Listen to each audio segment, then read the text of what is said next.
used to believe we were burning on the edge of something beautiful.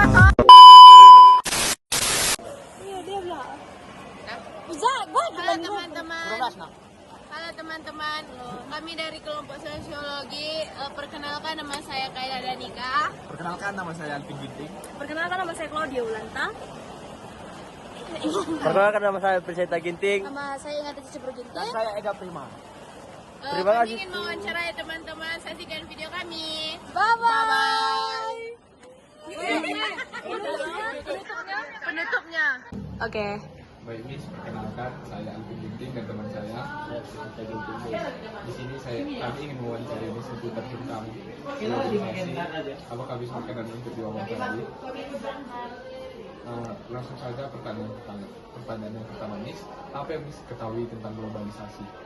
Kalau menurut Miss sendiri, globalisasi itu bagaimana cara sekarang dunia itu bekerja menyebarkan suatu informasi ataupun teknologi yang baru. Jadi tujuannya sebetulnya untuk hal yang positif. Menurut Miss, globalisasi ini lebih membawa ke dampak yang lebih baik atau dampak yang lebih buruk Miss?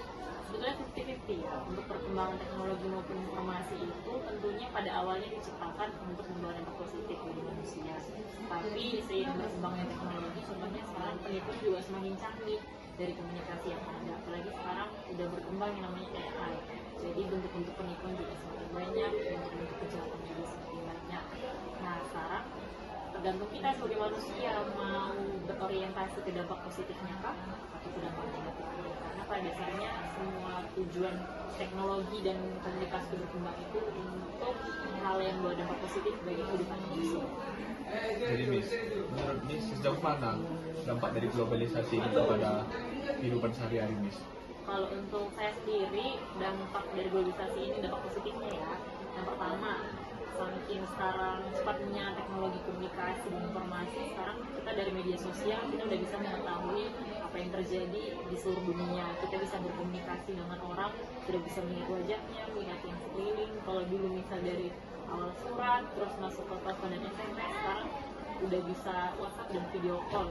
Jadi lebih cepatlah di bidang komunikasi. Begitu juga di bidang ilmu pengetahuan. Sekarang sudah ada AI, sudah ada juga jurnal-jurnal yang bisa diakses dari internet. Tentunya secara ilmu pengetahuan kita juga semakin cepat mengakses.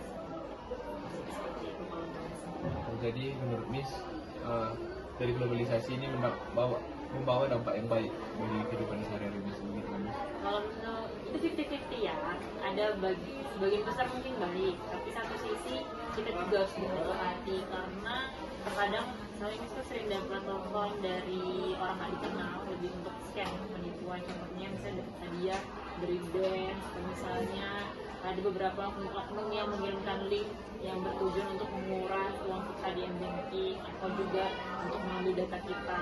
Jadi untuk sebetulnya untuk dampak sosial di masyarakat, globalisasi ini sebetulnya lebih banyak dampak positifnya, tapi kita juga harus mengetahui ya kan, kalau misalnya itu sudah tahu nih ada dampak negatifnya, kita juga concern tuh lebih mengetahui. Kalau misalnya lebih berhati-hati lah untuk klik link ataupun menangkap telepon-telepon dari nomor yang tidak dikenal. Selanjutnya pertanyaan yang akan dilanjutkan oleh teman saya Miss. Pertanyaan selanjutnya Miss, dari mana Miss paling sering mendapat informasi tentang globalisasi Miss? Kalau misalnya sendiri dampak globalisasi itu lebih sering itu tergantung dari media sosial. Namanya sekarang tuh yang sering digunakan anak muda tuh di Instagram atau TikTok atau juga grup-grup WhatsApp ya. Gitu. Jadi semuanya itu informasi-informasi terbaru, ilmu pengetahuan terbaru biasanya dapat dari situ. Dan tentunya sekarang ada ChatGPT, ada Gemini, itu kita juga bisa menggunakan hal tersebut untuk menggali informasi ataupun ilmu pengetahuan yang sebelumnya kita belum tahu. Terus ada pertanyaan lagi Miss, menurut Miss apa contoh nyata dari globalisasi yang ada di sekitar kita Miss? Contoh nyatanya itu di bidang komunikasi ya. Kalau dulu kayak Miss bilang tadi, kalau misalnya kita ngirim surat pasti nyampein mungkin berhari-hari, berminggu, bahkan sampai berbulan. Kalau sekarang kita udah bisa kirim WA sekarang pasti udah nyampe tuh ke kontaknya asal jaringan internetnya ada. atau misalnya dari message dari Instagram, mengirim video sekarang sudah yang giganya besar kita udah bisa pakai Google Drive gitu. Jadi secara komunikasi, pengiriman file sekarang apa-apa sudah sekarang kalau dari dinas-dinas itu nggak lagi harus ngirim surat dari fisik, tapi itu tinggal di scan, terus tanda tangan juga sekarang udah pakai barcode, tinggal dikirim berpengaruh sekali. Pagi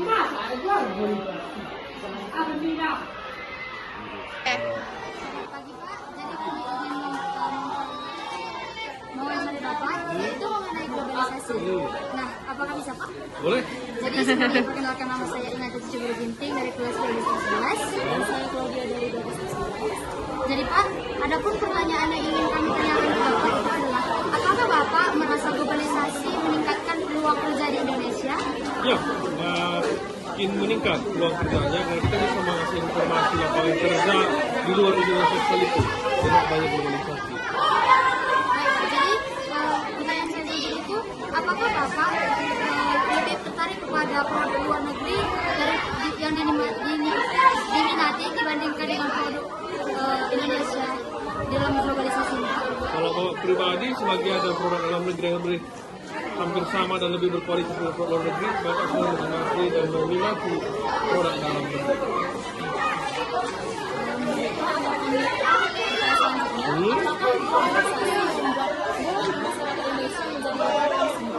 Ya, sangat konsumtif karena kita lihat dengan adanya seperti aplikasi-aplikasi jual beli, tingkat pembelian kita atau tingkat konsumsi kita akan barang atau jasa itu makin meningkat.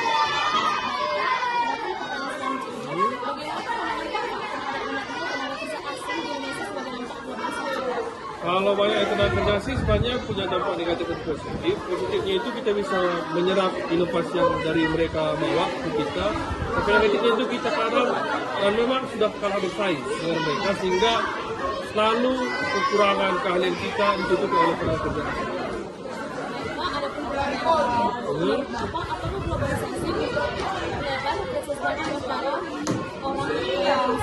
Ya, sangat mungkin lebar.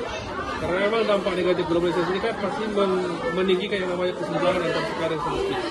Karena orang yang memiliki uang biasanya akses dan fasilitas untuk belajar lebih tinggi daripada orang miskin, sehingga dia selalu makin kaya dan orang miskin yang kurang akses juga akan makin miskin. Terima kasih Pak. Izin selamat sore Pak. Selamat sore. Perkenalkan nama saya Kayla Danika Jesselin Ginting. Kami dari kelas 12F11 dan teman saya.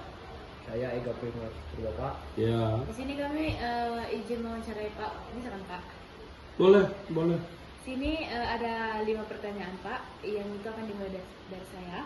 Apakah Bapak merasa budaya Indonesia mulai tergeser oleh budaya asing Pak? Yang masuk ke ini. Apakah budaya Indonesia Mulai tergeser oleh budaya asing Pak? nggak ada tuh yang digeser gitu oleh budaya asing. Hanya saja kita perlu sebuah ketahanan untuk mempertahankan budaya kita. Kenapa? Karena pada hakikatnya yang berubah itu adalah perubahan itu sendiri. Yang berubah itu adalah perubahan itu sendiri. Jadi dari segmen-segmen budaya khususnya seperti yang ditanyakan, agen perubahan itu adalah yang muda sekarang ini. Misalnya saya gitu, ada sesuatu yang dikasih tahu dulu oleh orang tua saya sebagai sebuah kebudayaan ke saya, maka saya akan memandang itu dipertahankan apabila itu berguna buat saya. Demikian juga buat kalian. Nah, kalau kita nggak mempertahankan kearifan lokal kita itu terhadap serangan dari luar, maka itu akan tergerus sendirinya. Artinya kita pertahankan saja pun bakal tergerus, apalagi tidak dipedulikan, gitu kira-kira. Terima kasih Pak. Jadi yang kedua itu, menurut Bapak, bagaimana cara menjaga budaya lokal di tengah arus globalisasi? Yang pertama dulu, kita inventarisir dulu budaya itu dan maknanya. Nah, beberapa hari belakangan ini ada sebuah video viral tentang pengantin asak impal gitu. Itu kan budaya. Artinya kamu sebagai laki-laki adalah seorang yang memiliki impal dari pihak Galimbubu. Kamu sebagai perempuan memiliki impal dari pihak anak berunya bapakmu. Nah, dalam hal ini Kalau budaya kita yang dulu kan itu perjodohan itu kan lazim. Kita dijodohkan dengan impal kita, kamu dijodohkan dengan impal kamu. Namun sekarang ini kaum muda itu sendiri yang menyadari bahwasanya kawin sedarah itu terdekatnya adalah kawin dengan impal. Kawin sedarah itu memungkinkan hal-hal yang negatif bisa kembali datang secara regenerasi. Sehingga si impalmu dan dirimu sendiri menyadari nggak akan ada itu, kawin itu. Tapi dalam aplikasinya, dalam keseharian untuk mempertunjukkan kepada orang-orang bahwasanya impalmu itu merasa kehilanganmu dan sebaliknya impalmu itu merasa dipertontonkanlah seperti itu. Tidak ada niat yang lain. Nah gitu kira-kira. Jadi masih, apa tadi pertanyaannya? Masih menjaga budaya lokal di tengah. Nah, untuk menjaga budaya lokal di tengah-tengah kita itu, kita kuatkan literasi kita tentang budaya kita itu sendiri, ya. Lalu selanjutnya itu Pak, apakah pengaruh budaya luar seperti gaya berpakaian, musik, makanan menurut Bapak bersifat positif atau negatif? Artinya begini, hal-hal yang menunjang kesejahteraan maka itu positif. Hal-hal yang menunjang estetik maka itu positif. Namun kekuatan literasi budaya itu tadi penting. Contoh begini, katakanlah misalkan warisan budaya kita sekarang, warisan budaya kuliner kita cimpa. Apakah penyuka cimpa itu kita saja atau ikut orang lain? Atau kenapa orang nggak suka cimpa? Nah, itu tentang buat kita. Nah, kita suka spaghetti, kita suka masakan-masakan luar. Kenapa? Nilai estetiknya kah atau hanya pengaruh baratnya kah? Nah, kalau misalkan budaya kita estetiknya yang kurang, kita tingkatkan di situnya. Walau kenapa? Karena budaya kita yang sanggup mensejahterakan kita. Kalau budaya orang lain, dia akan mensejahterakan orang lain juga. Nah, gitu kalau menurut saya. Lalu selanjutnya Dan di sini saya akan melanjutkan pertanyaannya, Pak. Yang selanjutnya itu, apakah Bapak setuju jika globalisasi memperkaya keberagaman budaya di Indonesia, Pak? Yang pertama dulu, keberagaman budaya kita itu sifatnya statis. Artinya, kalau selama ini ada ragam budaya itu diklaim oleh Malaysia, bakso kami yang punya, katanya, silat kami yang punya, katanya. Artinya, kalau misalkan kita perkaya budaya global ini ke kita, maka ada orang-orang tertentu dari sana mengklaim itu budayanya. Cukup kita pertahankan dan cukup kita amati, tiru, modifikasi orang punya. Ya kita nggak bisa mempertahankan tali 5 serangkai, di mana-mana 5 serangkai, di mana-mana lagu terang bulan. Apakah itu bisa menunjang kesetaraan kita? Orang nggak ada suka 5 serangkai. Nah, supaya orang lebih suka 5 serangkai, kita dekatkan secara budaya apa sih artinya 5 serangkai itu, sehingga orang pengen, oh itu maknanya. Gitu. Kita nggak ada itu. Kita hanya tahu lagu terang bulan, roti manis dan lain-lain. Kalau kita misalkan lihat ke belakang, ada beberapa seniman-seniman karo itu yang sudah mengenalkan lagu-lagu karo itu dalam versi-versi kekinian sekarang. Dalam yang gue bagi sedekah.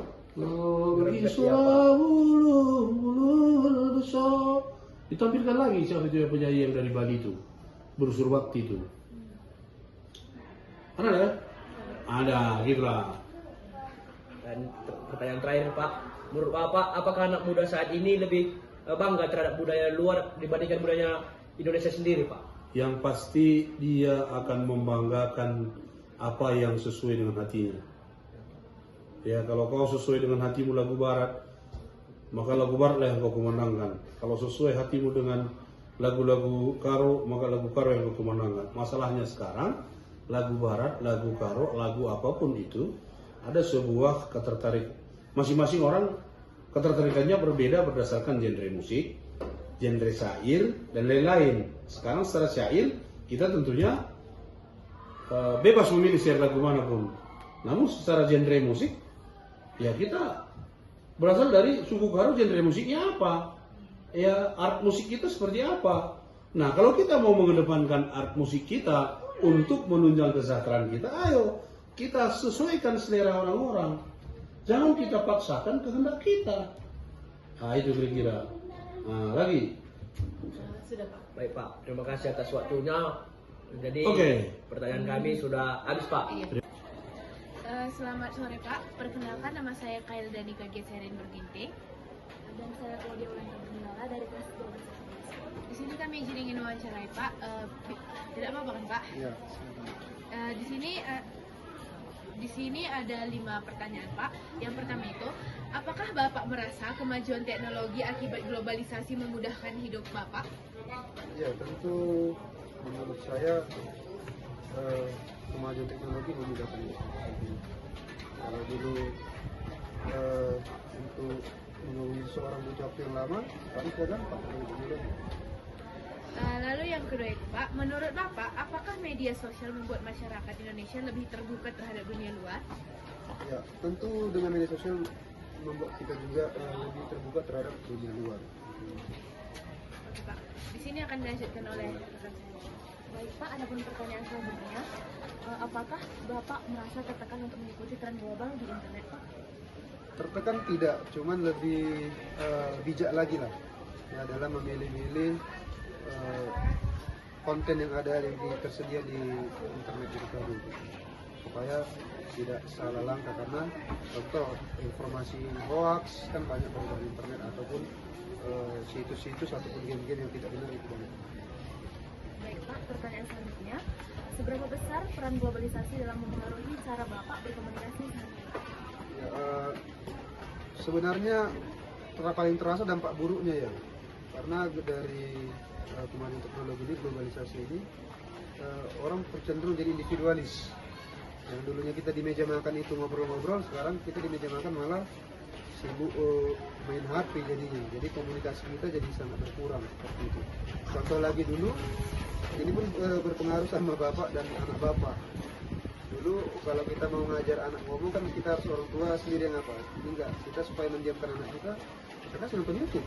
Gitu. Itu jadi masalah baru dalam hal komunikasi. Baik, Pak, ada pun pertanyaan terakhir.